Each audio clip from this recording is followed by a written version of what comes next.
Entrar en una relación desde la carencia emocional es como construir una casa sobre arena. Puede verse stable por un tiempo, pero tarde o temprano se derrumba. Y aunque este principio aplica a cualquier edad, después de los 50 o 60 años se vuelve muchísimo más visible y más costoso emocionalmente. La razón es simple.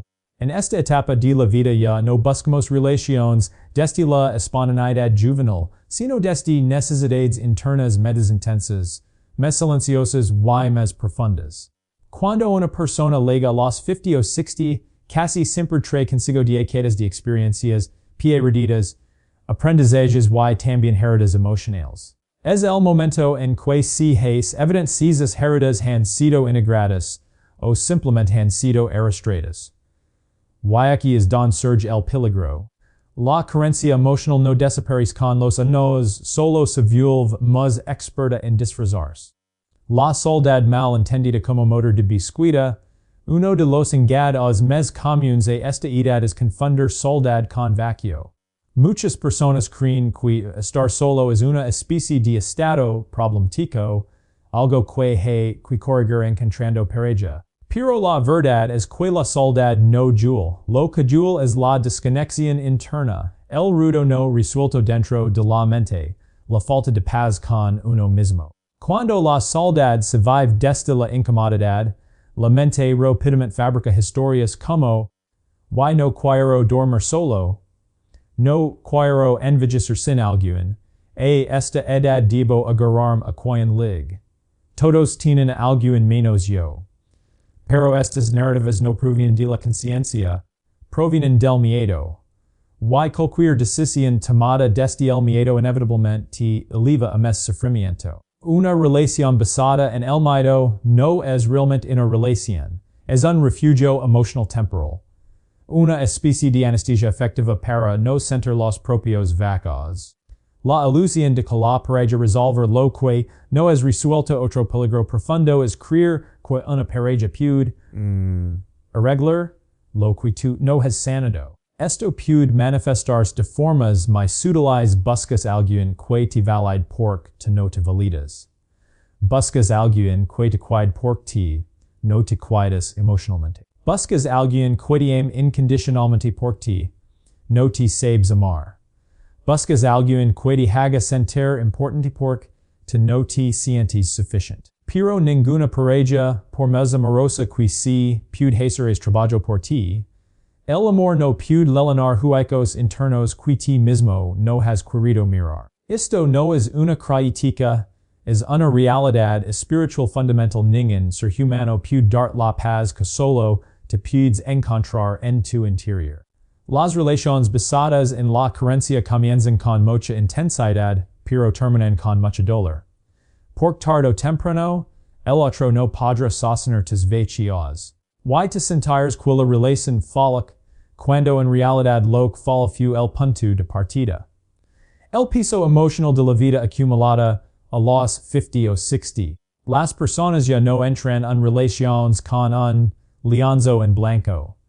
La historia emocional acumulada pesa divorcios, traiciones, duelos, desilusiones, intentos fallados, hijos adultos con opiniones fuertes, experiencias dolorosas del pasado. Todo eso crea una sensibilidad más fuerte. Y cuando entras a una relación desde la necesidad, todo es peso emocional se activa.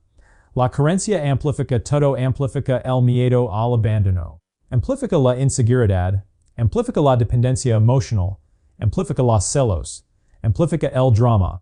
Y de pronto encuentras repitiendo los mismos patrones que vivis 20 o 30 años atrás, pero esta vez con una intensidad mayor, porque ahora hay menos paciencia, menos ingenuidad y menos tiempo disponible para equivocar. Lo que muchas personas llaman mala suerte en el amor, no es mala suerte. Es simplemente repetir relaciones nuevas desde la misma herida antigua. El autosabotaje de entrar desde la necesidad cuando entras a una relación desde la carencia. Sin darte cuenta empiezas a sabotearla, te vuelves demasiado disponible. Te vuelves demasiado complaciente. Te aferras demasiado rápido. Empiezas a ignorarse a los rollos. Aceptas cosas que no deberías aceptar. Te conformas con menos de lo que mereces. La necesidad de vivir ciego. No ves a la persona. Ves lo que esperas que la persona sea para ti. Y cuando el otro no cumple es papel emocional, aparece la frustración, el resentimiento, la decepción y la eterna pregunta. ¿Por qué me vuelve a pasar? La respuesta siempre es la misma porque entras desde la creencia, no desde la conciencia. Y el verdadero antídoto, completar antes de amar la única forma de evitar este error es convertir en alguien que est completo antes de entrar en una relación. Completo no significa perfecto, significa conscient. Significa que no buscas que otro haga por ti lo que tú has aprendido a darte.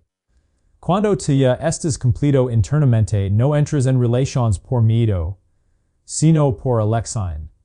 No buscas que alguien te rescate, sino que te acompe. No te conformas con menos por conoces tu valor. No te pierdes en el otro por conoces tu identidad. No eres dependiente, eres libre. Desde el amor deja de ser un refugio y se convierte en expansión. Deja de ser una necesidad y se vuelve un regalo. Deja de ser una búsqueda y se transforma en una consecuencia natural de tu plenitud. Y esa es la relación que verdaderamente vale la pena vivir después de los 50, 60 o cualquier edad. Vivimos en una cultura que lleva siglos construyendo una narrativa muy específica. Estar solo es un fracaso, estar en pareja es un logro. Esta narrativa se repite en películas, canciones, novelas, conversaciones familiares, tradiciones e incluso chistes cotidianos.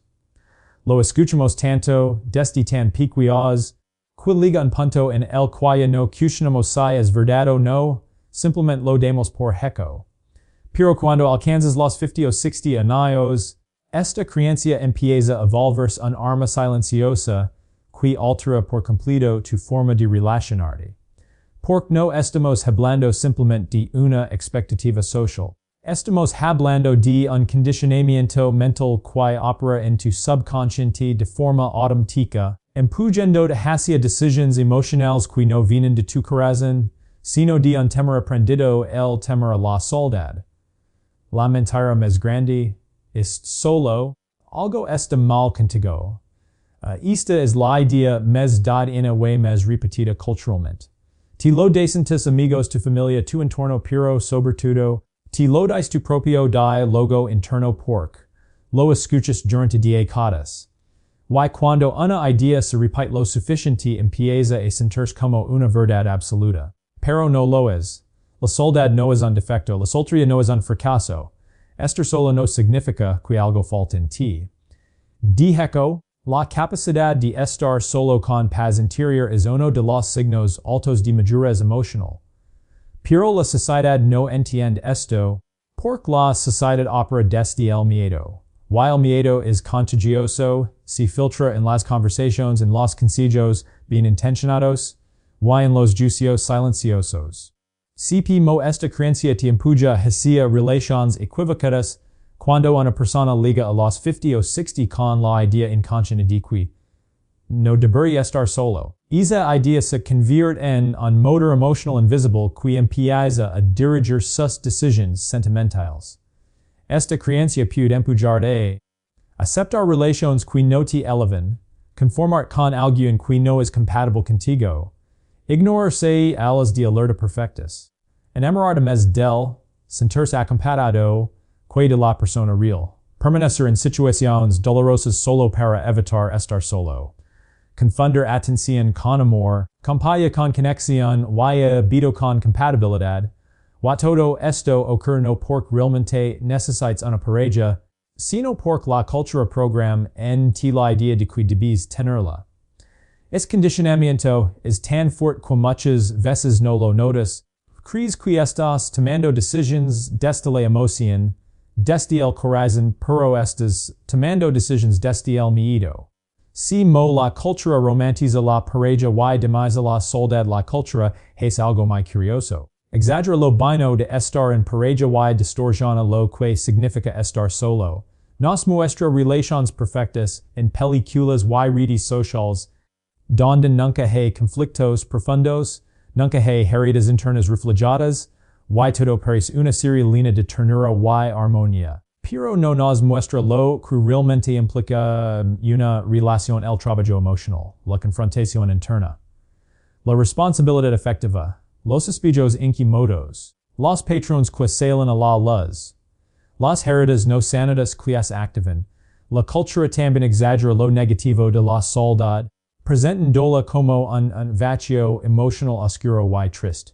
Pero la realidad es que la soledad no es el vacío. La soledad es el espacio donde vuelves a encontrarte contigo mismo, es donde recuperas tu energía, es donde escuchas tu intuición, es donde sanas heridas antiguas sin interferencias, es donde te conviertes en alguien completo, y paradójicamente, es donde te preparas para una relación verdaderamente consciente si alguien día decides tener una. El miedo a la soledad es más daño que la soledad misma. A los 50 o 60 años, muchas personas cargan con heridas, rupturas, duelos emocionales, divorcios, desilusiones. Cargar con es pasado puede ser pasado, sí, pero el miedo a la soledad es aún más pasado, porque el miedo te cierra, te hace ansioso, te vuelve dependiente emocionalmente, te empuja a tomar decisiones rápidas, impulsivas, inconscientes. Hace que proyectes demasiado en la otra persona. Hace que confundes compañía con seguridad. El miedo a la soledad es, de hecho, uno de los mayores generadores de relaciones fallidas en la madurez. La verdad que la cultura no quiere que descubras una razón profunda por la que la sociedad presiona tanto para que tengas pareja. Una persona que no sabe estar sola es una persona controlable. Es más fácil vender cosas. Es más fácil manipular sus emociones. Es más fácil imponer entenders. Es más fácil que viva desde la creencia y no desde la libertad interior. Pero una persona que aprende a estar sola, una persona que se siente completa consigo misma, esa persona no vive desde el miedo. Y cuando no vives desde el miedo, todo cambia, tu energía cambia. Tus decisiones cambian. Tus relaciones cambian, tu vida cambia. La cultura quiere busca una pareja para no sentirte solo. Pero la conciencia quiere que aprendas a sentirte completo sin necesidad de nadie. Cuando sanas esta creencia, tus relaciones cambian para siempre. Cuando ya no buscas pareja para llenar un vacío. Cuando ya no te sientes presionado por entenders sociales. Cuando ya no confundes soledad con sufrimiento. Cuando no te mueve el miedo sino la claridad interior.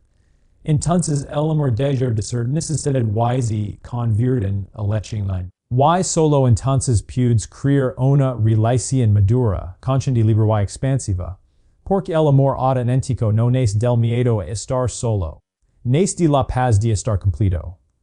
Hay una verdad espiritual casi nadie nos enseña, y sin embargo determina el éxito o fracaso de nuestras relaciones. Toda relación funciona como un espejo, no un espejo físico, sino un espejo emocional y energético don todo lo que no es sanado aparece reflejado. Este principio es universal, siempre está activo, pero después de los 50 se vuelve mucho más intenso y mucho más evidente. ¿Por qué? Porque esta edad ya no puedes esconderte de ti mismo. Ya no tienes la misma distracción de los 20, ni la misma ambición de los 30, ni las mismas prisas de los 40. Ahora la vida comienza a ralentizarse un poco lo suficiente para que lo que antes podías ignorar, ahora simplemente no puede ser escondido. Y cuando entras en una relación en esta etapa sin haber hecho el trabajo interno, lo que aparece no es amor, aparece tu historia sin terminar. Las heridas no resueltas no desaparecen esperan mucha gente cree que porque han pasado décadas, sus heridas ya están superadas. Pero el tiempo no sana lo que la conciencia no toca. Una herida emocional no resuelta es como un archivo abierto en tu interior espera, observa, acumula energía, y apenas encuentra un espacio inentimo, como una relación, se activa. Las heridas más comunes que resurgen en relaciones después de los 50 son heridas de abandono, es infancia, divorcios, heridas. Heridas de rechazo, ser ignorado, no valorado. Heridas de traición, infidelidades pasadas, engaños. Heridas de desvalorización center qui no es suficiente. Heridas de invisibilidad no ser escuchado ni vista plenamente. Lo sorprendente es que estas heridas no resucitan porque la otra persona las provoca. Aparecen porque la relación crea un espacio donde tu alma puede finalmente mostrartelas. Y eso es un acto de amor, en que modo si doloroso a veces, pero profundamente amoroso. La relación madura como un amplificador espiritual a los 50 o 60, no entras en una relación con la inocencia emocional de la juventud. Entras con una historia. Y esa historia tiene piso, tiene memoria. Tiene estructuras internas que es repetido durante décadas sin dar cuenta. Por eso, cuando una nueva pareja llega a tu vida en esta etapa, la relación se convierte instantáneamente en un amplificador de conciencia. Si tienes miedo al abandono, lo sentirás con más fuerza. Si no sanas la traición, desconfías incluso sin motivos. Si cargas baja autoestima, interpretarás gestos neutros como rechazo. Si nunca aprendiste a comunicar tus emociones, el silencio te ahoga. La relación se convierte en un escenario ampliado don todo se ve más claro, más grande y más crudo. Pero no para castigarte, sino para que al fin puedas despertar. Cuando la pareja se convierte en detonador emocional después de los 50, las personas suelen decir, no pensé que me volvería a doler así. No sabe que esto todavía estaba dentro de mí. No entiendo por qué reacciono tanto. Y la razón es simple. Tu nueva pareja no est causando tu herida, está revelando tu herida. Hay una diferencia gigantesca. Lo que aparece en la relación no es nuevo. Es lo que siempre estuvo al esperando una oportunidad para salir a la superficie. La mayoría de las discusiones, incomodidades y tensions no vienen del presente, vienen del pasado que han vive dentro de ti. Tu pareja puede decir una frase común, algo simple, y de reacciones como si hubiera tocado un punto extremadamente sensible, porque lo hizo. Toca un punto que no pertenece a él o ella, sino a tu historia emocional. Cuando una relación madura te activa, no es porque algo esté mal, es porque algo es queriendo sanar. La ilusión más peligrosa. A mi edad yo lo tengo resuelto, muchas personas entran en relaciones a los 50 o 60 con una idea equivocada. Ya soy mayor, ya estoy emocionalmente maduro, ya no cargo lo mismo que antes. Pero la madurez no depende de los adultos vividos, sino de los patrones revisados. Y la mayoría de la gente nunca revisa sus patrones. Solo los repite con más elegancia. La edad no convierte heridas en sabiduría. La conciencia si por eso tantas relaciones en esta etapa fracasan. Porque los dos entran con la ilusión de que ya pasé lo peor, pero apenas aparecen los primeros conflictos, se siente más intenso que nunca. No porque haya más drama, sino porque hay menos energía para escapar. La oportunidad escondida en la amplificación aunque dual, aunque incomoda, aunque desestabiliza la amplificación de heridas en una relación madura es una bendición disfrazada. Porque te obliga a mirar lo que nunca quisiste ver. Sentir lo que bloqueaste por años, reconocer patrones que creas superados. Libera emociones que tu alma ya no quiere cargar. Convertir en una versión más consciente, más sieve, más libre. En realidad, esta etapa de la vida no amplifica heridas perdidas para lastimar. Las amplifica para liberarte. Una relación consciente no se trata de evitar el dolor, sino de dejar que el dolor revela las partes de ti que están listas para transformarse. Y cuando haces es trabajo interno, la relación ya no se siente como un espejo que duele, sino como un espejo que ilumina. Una pareja deja de ser detonador y se convierte en compañero de despertar, a medida que la vida avanza y cruzamos la frontera de los 50 o 60 años, ocurre un fenómeno interno profundo, la conciencia comienza a madurar de una manera que antes no era posible. En la juventud estamos ocupados construyendo hacia afuera, carreras, familias, sueños materiales, reputación, propósito social. Pero en esta etapa, la vida es un suave virage y dirige la mirada hacia el interior. Why es aquí donde aparece un concepto que muchas personas, incluso edades avanzadas, no han desarrollado completamente la autosuficiencia emocional. La autosuficiencia emocional no es aislamiento, no es alejarnos del amor ni volvernos fríos o desconfiados. Es la capacidad de sostener nuestro propio mundo interno sin que se desplome cada vez que una relación cambia, una persona se va, o las circunstancias se modifican. Es la habilidad de ser nuestro propio centro en lugar de girar alrededor de otros para sentir estabilidad. Cuando llegamos a la madurez cronológica sin haber alcanzado madurez emocional, buscamos pareja desde la necesidad. Why la necesidad es la fuerza que más destruye relaciones. ¿Tu por qué? Por convierte la otra persona en una especie de sostén emocional o un analgésico espiritual. Why nada mademoiselle pido la conexión consciente que la obligación de liderar los vacíos de otro. Por eso, estar en pareja sin autosuficiencia emocional, especialmente después de los 50 o 60, se convierte en un error profundo. A esta edad la vida ya no de el mismo margen de ensayo y error. T de claridad, T de verdad, T de confrontación interna. Why se no eres capaz de sostener tu mundo emocional por ti mismo, la relación se convierte en un campo de batalla donde las heridas viejas salen a la superficie con más fuerza que nunca. La autosuficiencia emocional nace de un principio actual esencial. Yo soy responsable de mi propia paz. Cuando comprendes esto no desde la mente, sino desde el corazón, tu relación con el mundo cambia por completo. Comienzas a darte cuenta de que nadie puede sanarte. Nadie puede completarte. Nadie puede darte la seguridad interior que solo tú puedes construir. Nadie puede llenar una ausencia que se forma dentro de ti décadas antes. A esta edad, muchos buscan pareja pensando que necesitan compañía. Pero la compañía no es lo cura. Lo que cura es comprender que puedes sentirte pleno aun estando solo. La soledad deja de ser una amenaza y se convierte en un templo.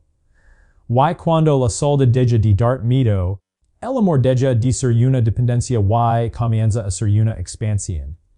La autosuficiencia emocional no significa vivir sin amor. Significa llegar al amor sin miedo. Significa entrar en una relación porque deseas compartir tu plenitud, no porque deseas llenar un hueco. Significa amar sin apego, sin exigencia, sin demandas implícitas.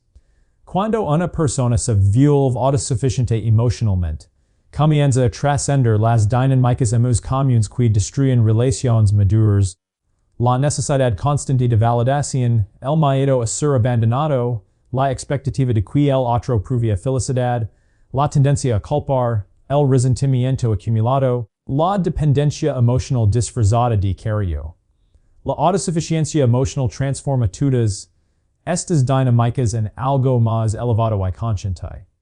Te convierte en alguien que puede compartir sin exigir, acompañar sin invadir, amar sin pedir. Y es precisamente esta cualidad la que vuelve posible un verdadero amor maduro. Después de los 50, la vida te da una oportunidad exclusiva. Hacer las paces contigo mismo. Sanar lo que no se sana en décadas previas, liberar de patrones aprendidos en la niñez o repetidos en la adultez, y reconectar con tu naturaleza interior, que es mucho más fuerte de lo que creas. Cuando te vuelves emocionalmente autosuficiente, ya no eliges pareja desde el miedo a envejecer solo desde la presión social o desde el deseo de ser cuidado. Ahora eliges desde la conciencia. Desde el reconocimiento de que puedes caminar solo, pero eliges caminar acompañado. Paradójicamente, esa es la túnica base laida donde puede existir una relación madura. El amor deja de ser una necesidad y se convierte en un regalo. La pareja deja de ser una maleta y se convierte en un compañero de camino. La relación deja de ser un refugio y se convierte en un escenario de evolución. Porque la autosuficiencia emocional no te cierra al amor. Te eleva hacia una versión del amor donde ambas personas ya son completas y libres. Y cuando dos seres completos se encuentran, no creen drama, creen conciencia. Esa es la magia del amor en la madurez.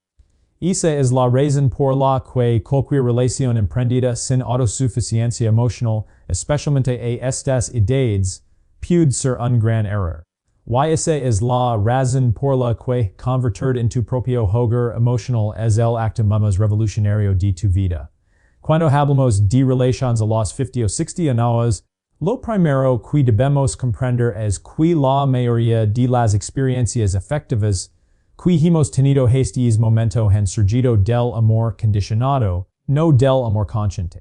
Punto es fundamental porque determina si una relación en esta etapa de la vida ser una fuente de expansión o una repetición dolorosa del pasado. La mayoría de las personas creen que entienden lo que es el amor porque ha amado antes. Pero amar desde la inconsciencia no es amor, es necesidad, no es libertad, es apego, no es entrega, es miedo a perder.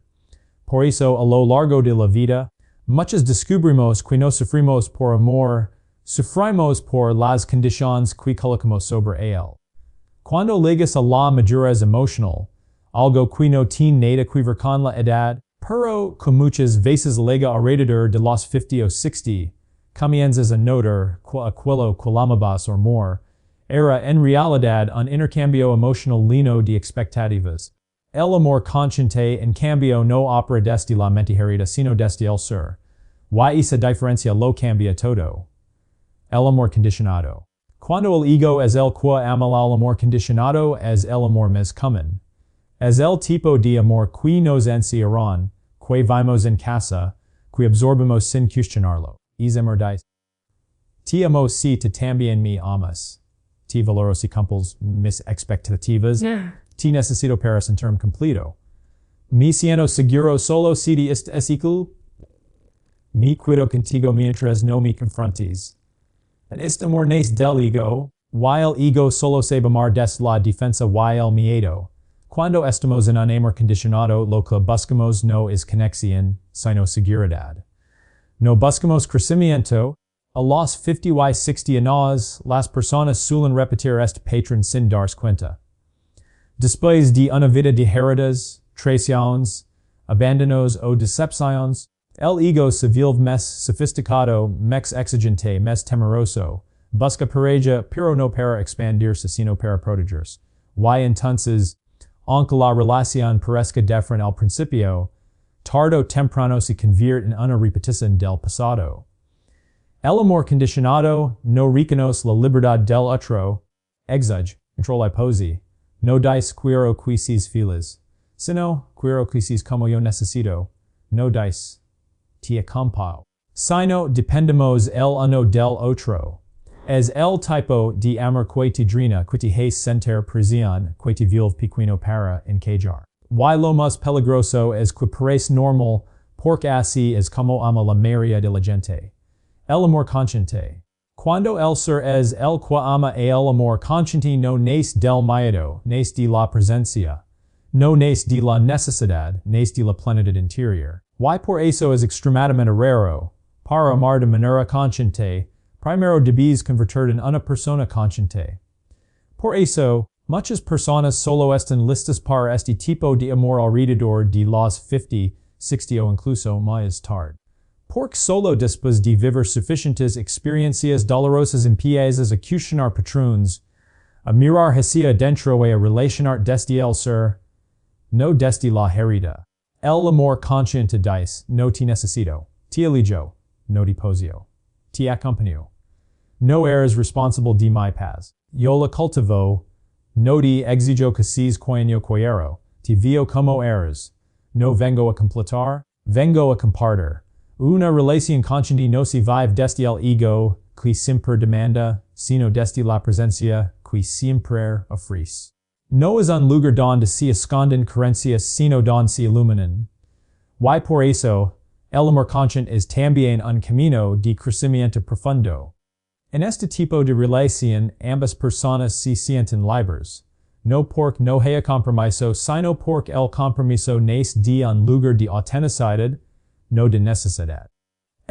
Estamos juntos, no se siente como obligación sino como expansión natural de dos seres completos. Porque esta diferencia es crucial después de los 50 a esta edad ya no tienes la energía ni la paciencia para relaciones que drenan. Ya no estés para corregir, rescatar, convencer o mendigar amor. Esta etapa no está diseñada para repetir lecciones, es diseñada para integrarlas. Por eso, entrar en una relación con amor condicionado a esta altura de la vida puede ser uno de los errores más desgastantes. El amor consciente, en cambio, es un espacio donde puedes relajar, donde puedes respirar, donde puedes ser sin miedo a perder. Es una relación donde no se juega a la manipulación emocional, donde no hay dependencia disfrazada de romanticismo. Es una relación donde prevalece la claridad, no el drama.